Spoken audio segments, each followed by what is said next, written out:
Ngopi di kebun suhu, ngobrol bonsai.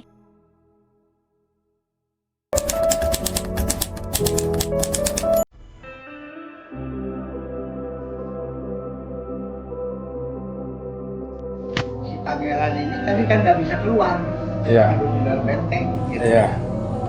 Nah, satu saat dia naik ke benteng, dia lihat di sana ada hutan. Nah, kemudian si raja, kerajaan ini tadi ada apa ya, mau mengirim apa, memasukkan apa, ke mengirim apa gitu kan. Si pangeran ini menyamar hutan, masuk ke luar. Tanggal kalau di aralus kan gitu kan. Kebayang sama dia gimana caranya ngangkat ke dalam istana, ke dalam benteng itu gitu kan. Nah, kemudian nggak mungkin ya, carana kan gitu kan. Akhirnya terpikirlah oleh dia membuat miniaturnya. Makanya pengertian bonsai itu, memang bonsai itu akhirnya menjadi yang mempopulerkan itu adalah Jepang. Tapi budayanya sebetulnya budaya Cina aslinya. Dimulai 800 tahun yang lalu. Iya. Sedangkan di Jepang baru 400 tahun yang lalu. Beda jauh ya gitu kan. Kemudian si pangeran anak kaisar ini tadi membuat miniatur. Itu ditaruh di dalam pot. Dia bayangkan yang pohon di hutan tadi dia buat diperkecil. Nah, itu sejarahnya Cina bonsai.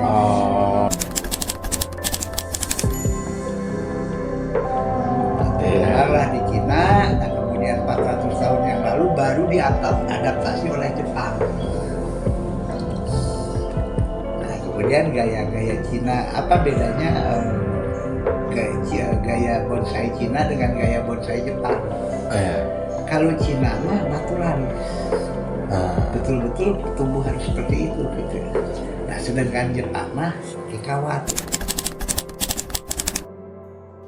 Ya, filosofi yang umum, kemudian kan si bonsai tadi. Kalau misalnya di daerah subtropis itu adalah satu kepala, single canopy sebutnya itu. Sedangkan kalau di daerah tropis itu boleh banyak kepala. Jadi ada kayak tadi ada 3, ada 5 gitu ya kepalanya tuh. Kenapa?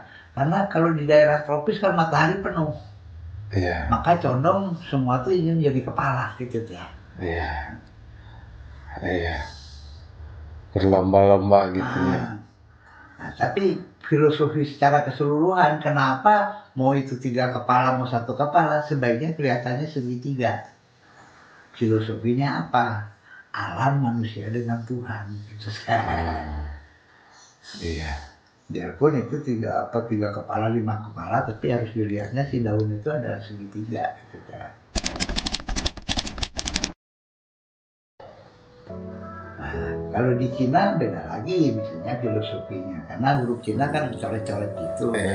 Nah, misalnya lahir pada tahun kan pakai shio ya, pakai shio naga. Buat kan itu shio naga tuh dari pohon itu tadi gitu kan. Memperingati si anak lahir ini, anak lahir lagi ini, kan gitu. Dibuatin bonsai satu-satu. Makanya budayanya betul-betul budaya Cina sebetulnya.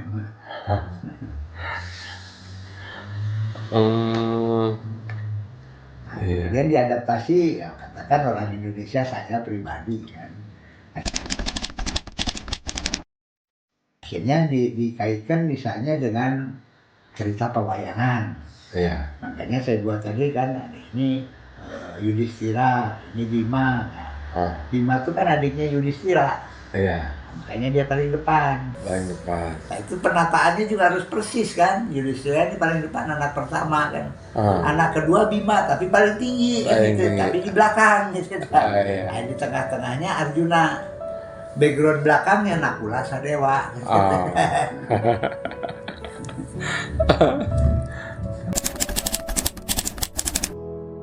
Kemudian filosofi dengan kaitkan dengan agama kan gitu. Tadi kan ada yang batang gede, terus tengahnya ada yang kecil, kepala kecil, kemudian ada yang ke bawah.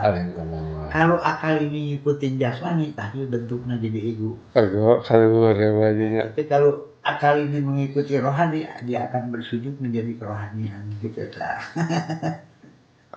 Iya, iya. Jadi banyak ya itu apa dasar-dasar awalnya kenapa dibentuk seperti itu kan Ya, sebetulnya tergantung si senimannya sendiri ya.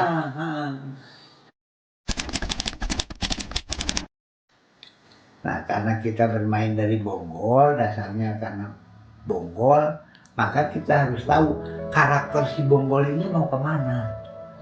Jadi nggak bisa dipaksa gitu ya, pohon tegak didirikan apalagi ditonggengkeun, itu bisa. Gitu, ya.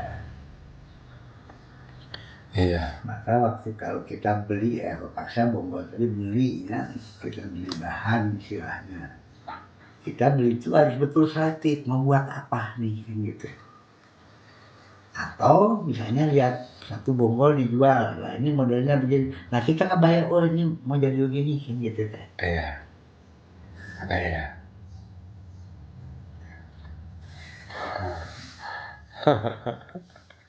Itu di video.